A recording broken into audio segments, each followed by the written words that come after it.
You need permission. Oh, interesting.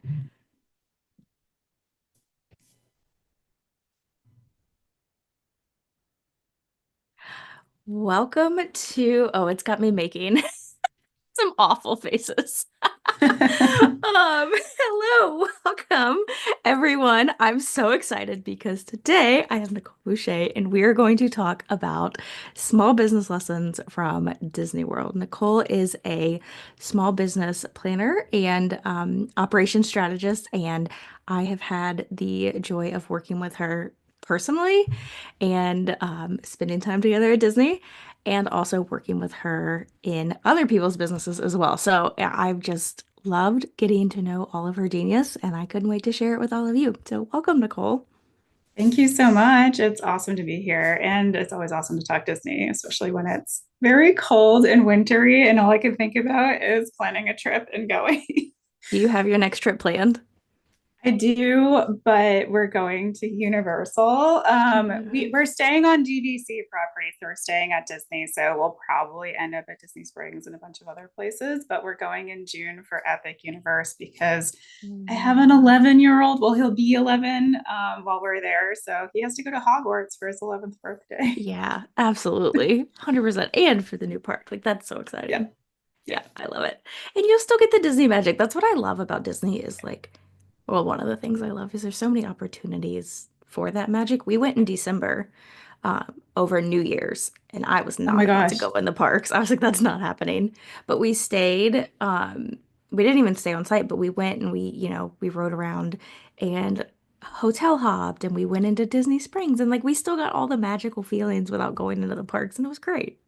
They do so much that even if you're not staying on site, you can come over. Like, I think Disney Springs had a Christmas tree scavenger hunt type Yeah. thing. So they have like 12 Christmas trees around so you can see them all. So that's nice. And they all had like very like different decorations.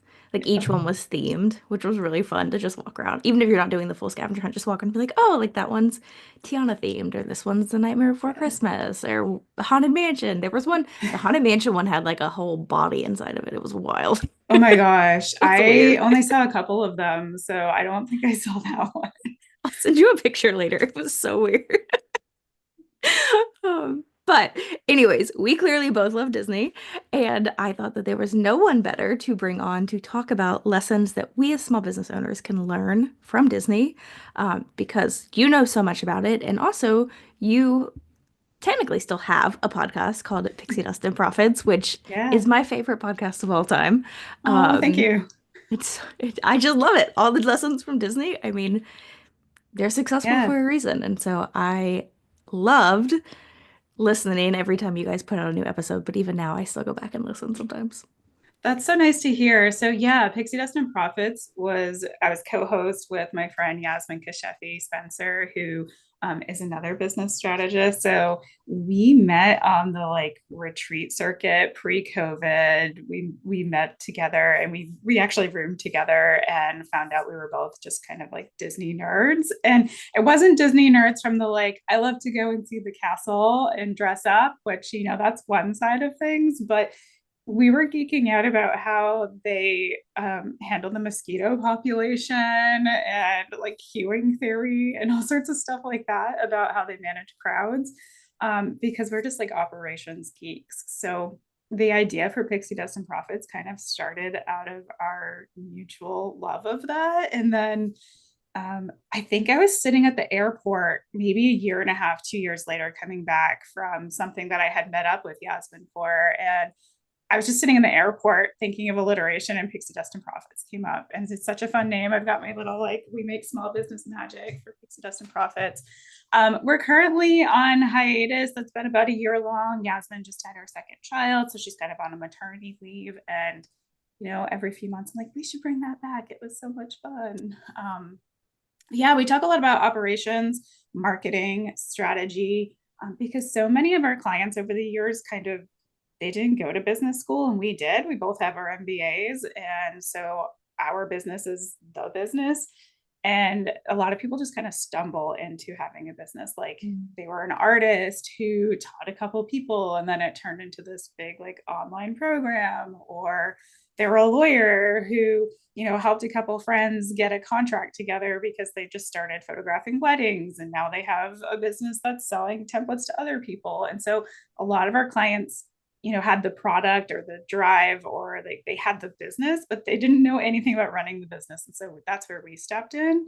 And we love the idea of distilling down some things that Disney does for just small businesses that are, 1 to 5 employees. Like it doesn't have to be a big operation. You don't have to have a brick and mortar to learn from Disney. Yeah. And you guys did such a great job at distilling that down and making it um, so easy to understand. Whereas, if you go get an MBA, let's be real, like that's a lot of jargon that may not be necessary for all of us who run online It businesses. really And you isn't. guys, It really isn't necessary. And everything can be explained in a simpler way. And I think examples, at least I'm the type of person that examples really help. And so who doesn't like to talk about Disney or hear about Disney? yeah, crazy people. No, I'm just kidding. Um, yeah, you guys did such a good job. So we'll link to that actually in the description, guys, after this live is over, because again, I have re-listened to so many episodes over and over because they really are just they're so informative. And if you love Disney, they're so fun too. Before we dive into some of the lessons we can learn from Disney, though, I want to know what's your like, if you had to tell one Disney operations fun fact, what would it be? Like, what's that one thing Oh my that gosh. you're like, oh, did you know they did this? There's so many things, but I did a backstage tour and Mm. they haven't brought those back since COVID. There's some of them, but not the one that I did. And so it was so much fun to see how organized they are in every facet.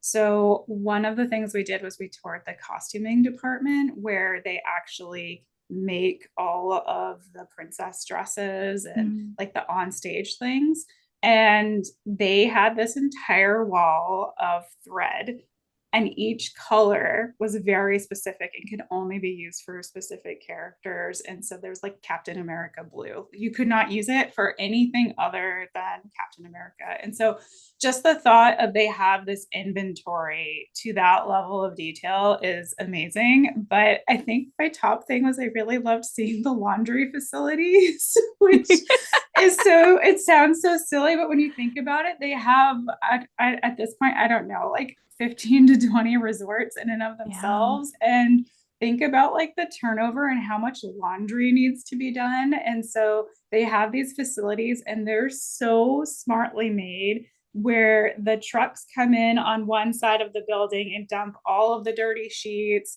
and towels, and then it goes through the whole system where they actually don't have time to dry everything because it would just take too long to use a dryer. So they actually squeeze everything down into like this tiny little hockey puck to like get all of the Oh my liquid gosh. out of it, and then they throw it into a dryer that puffs it back out into a towel or a sheet or whatever, which is really cool. And then the trucks get sprayed down to get cleaned and sanitized, and then they pick up, the outgoing clean laundry, and then they bring it to the resort. And because they have different levels of resorts, they actually have like 3 of these facilities. So one is for the deluxe level sheets that have a higher thread count, and then they have the other ones for the other resorts. So it's very apparent that when they bought all of that land in Florida, that they were trying to make an ecosystem that supported itself. And so it sounds like it's silly to be like, I love the laundry system, but it was fascinating how well thought out it was. So, okay, this is one that I actually haven't heard you talk about. So they don't have, like, each hotel doesn't have their own laundry system. It's Right. all Yeah. one. That's So those crazy. like green carts that you see in the hallways where Yeah. they're throwing all the dirty linens in, they load those onto like these big trucks, and then those trucks go to the laundry facility, dump all of the dirty stuff out, get cleaned on the inside, and then go to the other door to get all of the new stuff to go back to the resort that they were just at. So it's just like That is mind blowing. it is. And I mean, there's also fun stuff when we were there. So, like, one of the first steps is like there are people hand sorting to make sure that there aren't usually stuffies inside the Or laundry. And so they socks. have, yeah, they have a really big like lost and found section over there. And they said that the number one thing that they find in the sheets is the remote control to the TV. Because usually what happens Yeah. is like you're like checking everything, getting ready to leave, and then and this is their quote. It wasn't me, but I agree. It probably is that like dad sat down and turned on whatever game was on. And then you're like, mom's like, okay, we're good, let's go. And dad leaves the remote on the bed. So, Yeah. but yeah, it's like just knowing how much they even looked at laundry. We didn't get to tour their like food facilities or anything, but they have like biofuel that right on site and all of that stuff. My gosh, I have so many stories. It reminded me about like going to like the mechanical area where they refurbish everything, and that was a lot of fun. Man, that is so cool.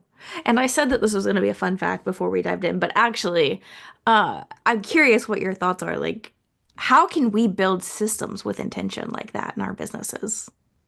Yeah, I think that like our systems can always evolve. And I think as long as we're open to like we may have started here, but now things are bigger or our customer base has changed or I'm using a different system or whatever it may be, just be open to the fact that you can revisit something that you've already created.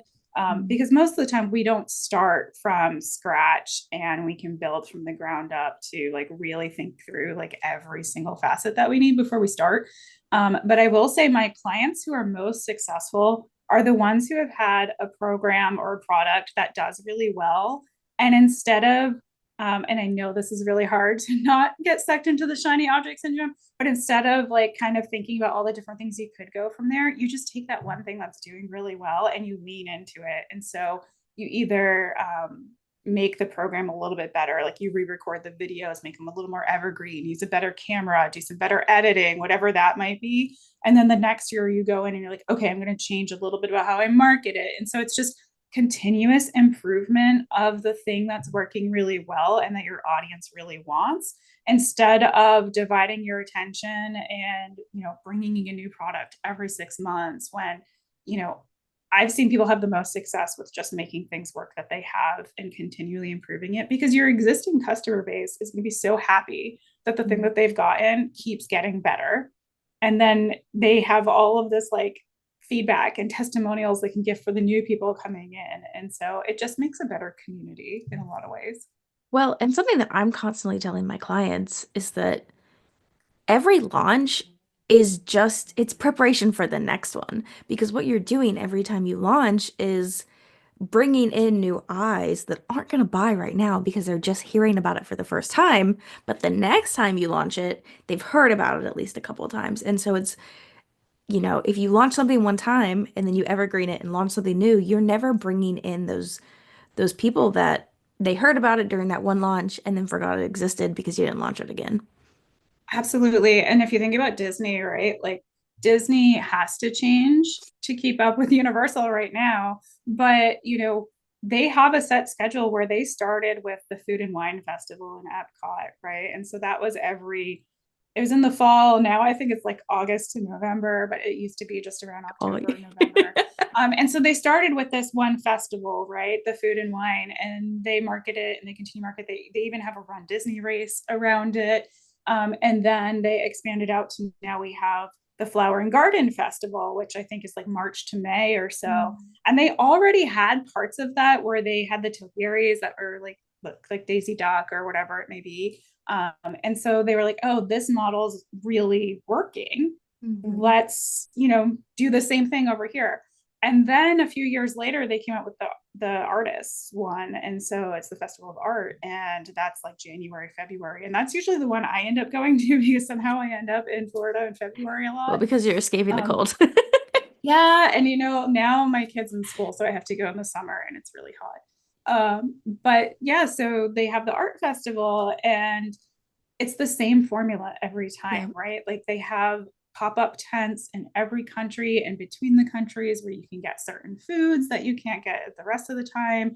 And so they kind of keep following the same model and just tweaking the marketing or what the theme is. And at the art festival, they have this collage that everyone can go paint a couple squares on. So Yeah. you every day are making this beautiful collage with all the other people who went to Epcot that day.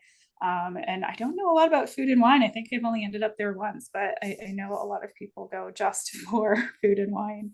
But yeah, so if they did it once and then abandoned it, you wouldn't have this entire culture now where there's basically a festival any time of year except 1 or 2 months, Yeah. and you already know what you're getting when you go because you know what the other one was like.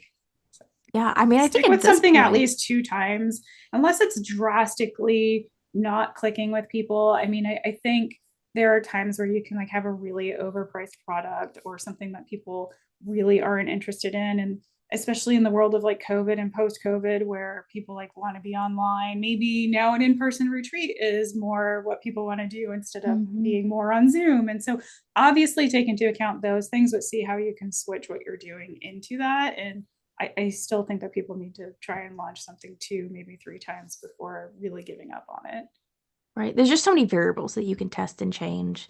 Yeah. And, going back to the idea that Disney World has these laundry facilities that are so intentional, that wasn't their first time doing something like that, right? Like Yeah. Disneyland existed before Disney World was created, and so they probably test run a lot of these things before going, okay, we can do this better.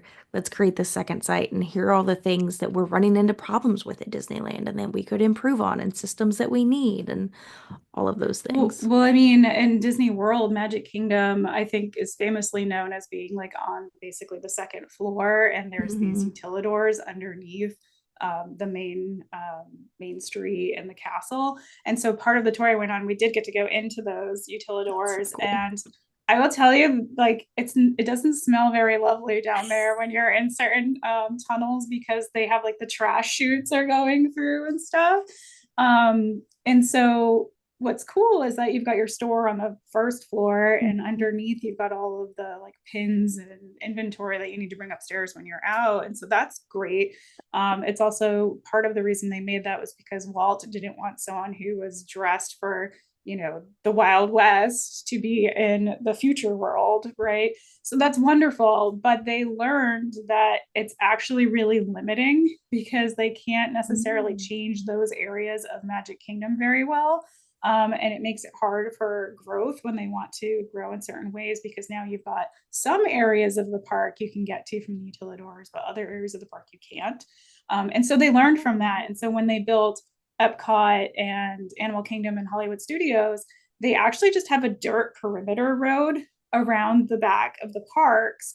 And if you look, you can see like trailers. So all of the SVPs and everyone who's like has to go to work at the parks, they're in trailers. They're not in permanent physical buildings. So that when they Oh. decide, oh, we're going to build Star Wars Galaxy's Edge, they can just take out that dirt perimeter road, add to the park, take out those trailers and move them a little bit further back. And so they learned from Magic Kingdom, like, okay, this is actually, we thought it was cool and we had good reasoning for it, but it's actually really limiting for us. And a dirt road is actually so much better for what they needed. Interesting. I Yeah. love that. I didn't Go look realize at the that either. aerial views now. Yeah. Like their little dirt paths. It's really interesting now that the gondolas are there because you get to see a lot of the backside of Epcot, which you Yeah. did not get to see prior to them existing. And so it's really interesting to come in and you can see like the Ratatouille ride and all of Yeah. that. But prior, you didn't get to see all of those things. Yeah, you were just inside. Interesting. So, speaking of Star Wars Land, I'm very curious to know your thoughts about everything that's happened with the Star Wars Land Hotel. Oh my gosh. Um, I cannot remember her name. And if I find it, I will link it to you. But there is this YouTube that did like I want to say it was like an 8 hour deep dive oh into my that gosh. hotel and the failures and how, why it failed and everything. And it was so well done and so well researched. It's lovely to watch while you're crocheting or doing something else. But um, what's really interesting about that is they came out the gate with this offer. If you don't know, they have this hotel that is not operating right now. And so this hotel, the Galactic Star Cruiser, I think it was, was right next to Star Wars Galaxy's Edge. And the whole idea was it was kind of like a cruise ship model where you would show up, you would be on this Star Cruiser for 2 days. It would include, going to Galaxy's Edge and Hollywood Studios and, getting to ride the popular rides. But it was supposed to be like an immersive experience. And I think Yasmin and I had an episode about this on the podcast, but we had considered going. And mind you, we are people who go to Disney very often. We are both vacation club owners. I just went in January for Run Disney. I'm going back in June. Like we go often enough. And the Star Cruiser experience was like out of our price range to people who are willing to spend a lot of money at Disney. And I think if I remember correctly, it was like $4,000 a person starting. And mind you, this is 2 days. And no one's going to fly, at least not me. I live in Maine. I'm not going to fly down to Florida and back up in 2 days. I'm going to extend my trip. So if just 2 days costs that much, what else do I have to spend for everything else? So the cost itself was so exorbitant. And then when you looked at what they were offering, it was like the Jedi training facility, which already existed in Hollywood Studios, a pass to the Droid Factory, which I have already done in Hollywood Studios. And so they weren't really offering anything exclusive. And then the whole idea of it being this, I don't know, kind of like Dungeons and Dragons, you're living in it while it's going, like a Comic-Con type thing. They were just severely limiting that audience. They were like, you have to be making this amount of money to even come. You have to be a mega Star Wars fan. You have to probably be somewhat extroverted if you want to be on this experience where you're interacting with characters. And so I think that their biggest problem was they thought it was like a really cool new world idea and it just wasn't executed really well. And they didn't stop and think like, do we actually have people who will pay this?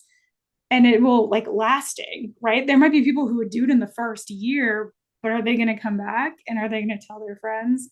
So, Yasmin and I were looking at it and trying to share one pod with both of our families to try and make it affordable. And at that point, it was just, we're all going to be packed in like sardines on a cruise ship. So, yeah, it was very interesting. I think that period in Disney expansion was an interesting one.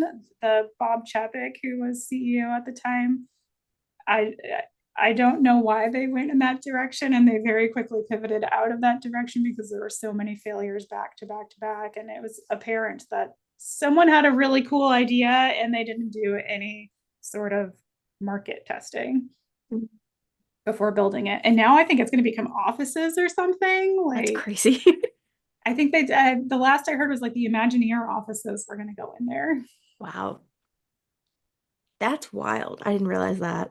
Yeah, Uh, and I mean, Universal just opened one of their hotels for their new expansion, and it is kind of this spacey, futuristic theme. And part of me is like, did they kind of just want to stick it to Disney like we did it right, where it's a theme, but it's, you can still see there are still windows. So if you go look at the Galactic Star Cruiser, they didn't have external windows. So you never got sunlight for 2 days. And just, I don't know, there were a lot of decisions that were questionable with that. well, and I have to wonder, like, how many mega Star Wars fans are extroverts? I would guess not many. Like, that to me just seems like a big red flag outside of the cost and everything else. But, like, as an introvert, it sounds like a nightmare. And I'm I not a big Star know. Wars And, fan. Star Trek has a convention happening in Vegas later this year, right? And like, it's one thing when you're going to a convention and you know that you're kind of in like a safe place with other people who also Mhm. love the thing that you love and you're all like dressing up. And, it's very different than there's a family next door to us and here's us and we're trying to pretend like we're cosplaying, but you're also not allowed to wear costumes if you're over 10 years old. And there's just a lot of mixed messaging that Disney was giving with this whole property. So cool idea, I think terrible execution. Okay, so things we can learn here. One, it should be encouraging that even big, super successful businesses like Disney, they have failures. Two, you mentioned market research and market testing. What are some other lessons we can learn from this? I think some of it is really to think about human behavior. And I think a lot of times we have in MBA school, we talked about kill your darlings, right? So you have your Hmm. darlings, which are like the product idea or the thing you'd love to see come to life. And you love it so much, but that doesn't mean everyone else does. And so I think as a business owner, we have to be really aware and find times to step back and think like, do I love this or will other people love this? And it can be in little ways, like my branding very much like looks like the style that I keep my house in, right? That uses a lot of the same colors, and because that's what feels good to me, and it's it feels authentic to me. But if my people resonated more with like bright, happy, loud colors, we'd go with that, right? And so I think that there's just a lot of times that we love something and we don't take that step back and think, what are the trends right now? What are people doing? So, after COVID, people were like eager to get out of their houses, right? And so if you Mhm. were like trying to make a program that was keeping people tethered to their computer when everyone was trying to like exit the world, you probably weren't going to do so hot. But if you took that opportunity and saw what was coming ahead and how people were feeling a little bit wound up, and you said, you know what, I'm going to do an in-person experience. I remember the first Pixie Dust and Profits live we did. It was originally supposed to happen. COVID hit. We made it an accelerator that was virtual based. And then that first year that we could have it in person together, I don't even know how much business talk happened because everyone was just so excited to not be home, to be with other women of the same age group. And just, yeah, business talk happened, but it was really just like a mental thing everyone needed to experience. So definitely like stepping outside of yourself and your wants and thinking about what other people, what the trends are for how people are behaving. And, I think there's something to be said. It's not my favorite practice, but I have done this with a lot of clients and it can be successful if you plan it well, is to pre sell. Mhm. And so this is where you kind of have, this is what I'm going to make. It's going to include X, Y, Z. It's going to launch on this date. You can get in now. It's not built yet. You're going to get like a discounted pricing. I'm going to take your feedback into it while we make this Mhm. program. And so that can be really helpful when you have a really solid concept. You just know it can go in a couple directions and you need that immediate feedback for where it should go. So pre selling can definitely be an option. And I mean, brands like Brandon Sanderson, who's an author, he uses Kickstarter and he has no need to. He's like one of the biggest selling authors. And he uses Kickstarter to get like leather bound editions of his books printed. And so I think there's something to be said where like we are never too far above doing some of these kind of grassroots ways of getting things done. That's such a good point. Yeah, you do tend to think of some of the grassroots ways as like, oh, this is for beginner business owners, but just because you've had success previously doesn't mean it'll keep happening if you're not intentional about, do my people actually want this?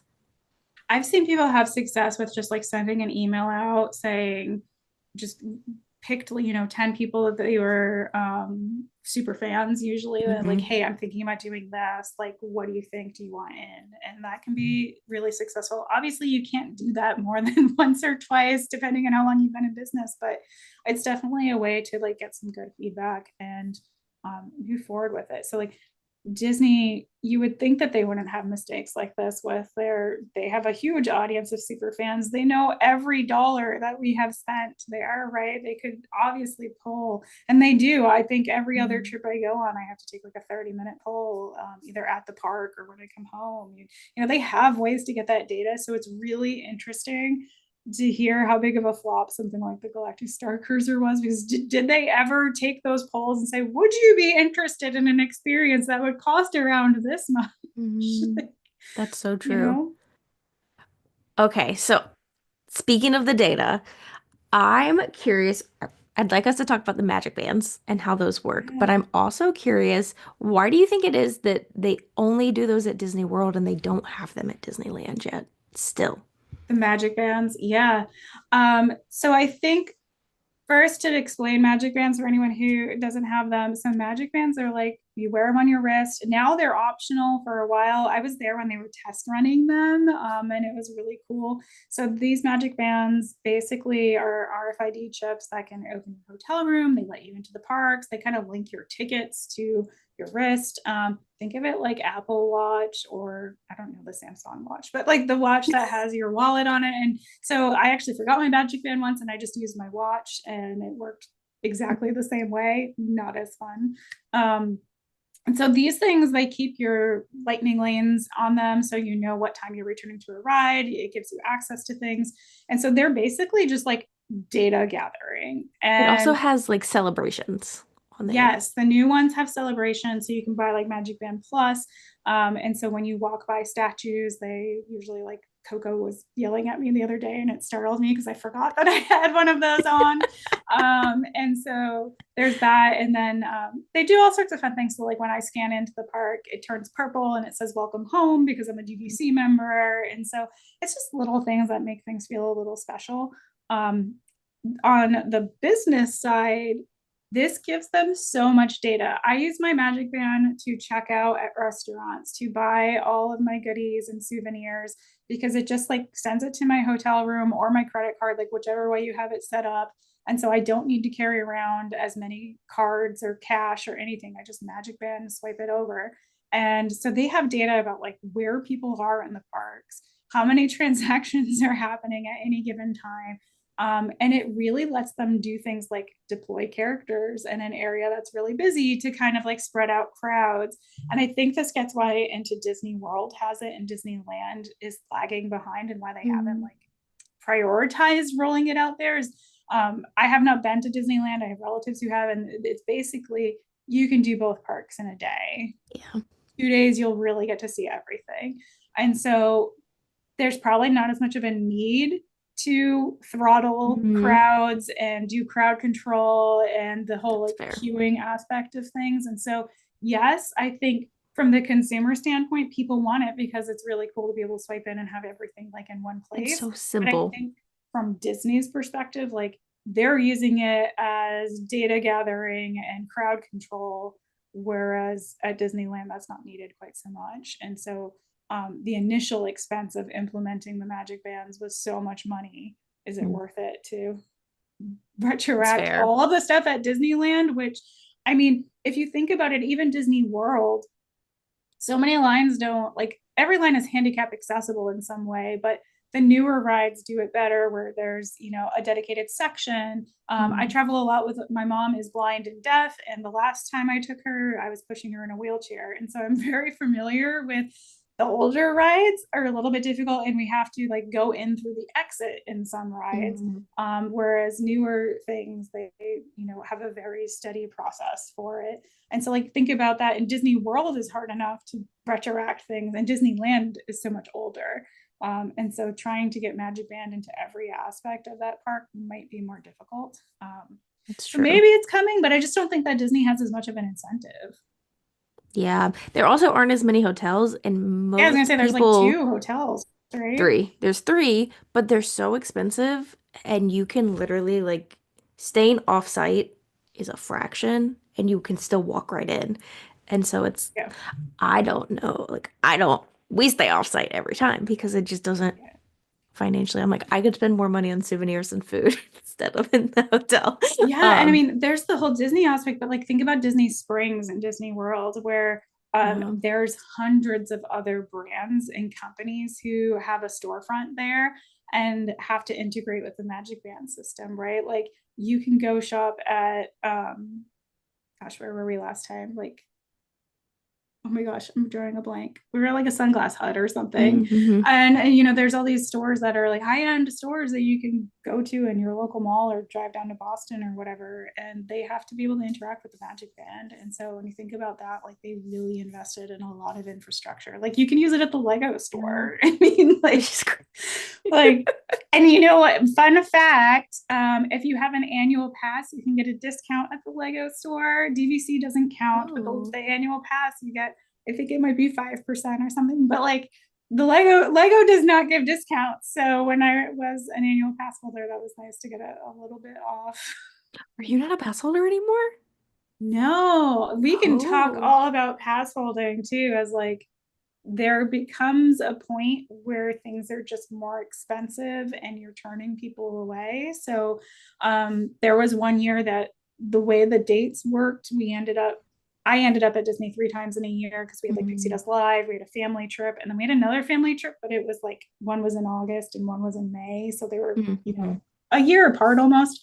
And so we bought annual passes because the math really worked out that if you were going Yeah. twice, they really paid for themselves, especially with DVC, we could get the Florida pass rate. Yep. So they changed that whole system. Actually, during COVID, they stopped the sales of annual passes. And so I renewed mine just because I might not be able to keep it if they didn't bring it back. And then they kind of restructured everything. The DVC still could get a discounted pass, but it wasn't as discounted as the Mm. Florida rate. It started being like you needed to do like 2 really long trips or 3 trips for it to make sense. And, it just got to the point where it's like, I'm okay going to the park for a couple of days and I don't need to be at a park every day. So like we did Run Disney recently. And there's so much to do that we just got one park pass and that was it. And we went to Epcot to have like dinner and stuff. Mm. Um, and so it did change how much we go or what we do, but yeah, they got really, really pricey. I just saw an article last week and I think it was like the CEOs, the board has recognized that the price of a Disney vacation has gone up so much in the I last saw few that too. years that it's now becoming a problem. So I think like that's also like in your business, it's smart to keep in mind like where are my price breaks? Am I still offering things at all the different points? And really weighing out like, yes, the annual pass costs this much, but how much more money are my annual pass holders bringing in? Does that necessitate that they get a little bit more of a discount instead of raising the rate of annual passes? Because I'll say that, yes, I'm DVC. Yes, I had an annual pass. I would usually bring other people with me. I buy so much more merchandise because I'm not paying for my hotel room per se, the traditional way. Because you get that Or I discount, which like feels good. Right. The discount is so good. like, it's 20%. So I Yeah. usually like I have a friend who's like, oh, can you find that Spirit jersey for me? I want another one. And then, I can get them 20% off on the thing that they really wanted. Like that's pretty cool. Yeah. Um, but yeah, so I just think about the fact that like, okay, yeah, I need to raise rates because the price of things keeps going up, but they raise the rates and they still limited when you could go to the park because they said you have to say you had to like specifically set a date that you were going to go to which park. And annual pass holders, it's not that you're just a little more fluid. You're like, I want to park hop. I want to like, I just want to wake up and decide I'm going to Epcot because you don't go to the parks in a traditional way. You're not waiting in line for all the rides. There was one time that it was before a holiday party and I just wanted to stop into Magic Kingdom and get some hot cocoa mugs that I wanted Mm. to buy. And they wouldn't let me in the park because, well, you didn't use your pass earlier in the day at Epcot, so you can't park hop. Was like, well, I decided not to go there. I still have an annual pass. And if I had gone there, then I could hop here. Like the restrictions that they put in place combined with the price increase, it was just, what's the point? I can't just kind of skip over there anymore. Yeah. Yeah, I just looked up the pricing and the since I've had a pass, the cost has gone up 200 extra dollars and it was at the point where I mean, because I wasn't in Florida, I didn't have DVC, so I had to buy the top tier, Yep. which also is crazy. They have, let's see, one, two, I think they 4, right? three, 4 passes, and two of them you have to be a Florida resident to get them. The third one, Florida resident or DVC. And then if you're not DVC and you're not a Florida resident, you have to buy the most expensive one, which doesn't make sense for everybody. It's $1,549 right now plus tax. It's insane. And I think the way this it was structured before, there were 3 or 4 tiers. For DVC, you could get um the first like there's Florida and then there's DVC and Florida and then Mhm. the others. So you at least still felt like I've spent all this money on vacation club and I'm getting this one. But now you're Wow. just like I'm just getting the base pass everyone else gets. And I want to say that the first year I got an annual pass, it was like $750, maybe $800. And now if I were to get it, it's, I think 1,300 or something like that. Like it just went Yeah. up so significantly.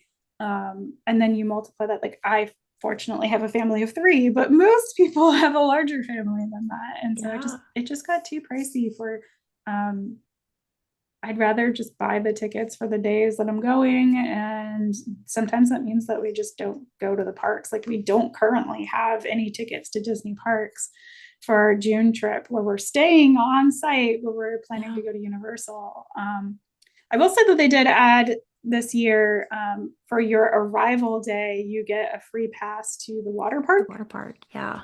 That started this year. We did not take advantage of that in January. It was 30 degrees when we ran the Run Disney race. And so the water parks were closed. It was just way too cold.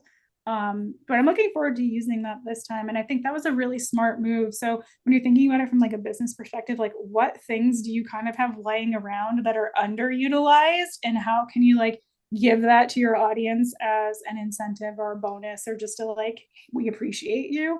Because I mean, the water parks are there. They are open every day. They have to pay the staff to be there. So you've got this audience of people who, maybe they land at 11 a.m. and they don't have a room yet. What are they going to do that day? So I think it was a really smart move to be like, we have these kind of open places, go get that for free. And I think they've experimented with the water parks here and there were so many times, like they have the water park pass that's like ESPN and the water Mm-hmm. parks and like mini golf. And I don't know that anyone ever takes that up. I will say the mini golf is really fun. So We've done the mini golf a few times. yeah, it usually, we ended up in a situation where our flights got canceled.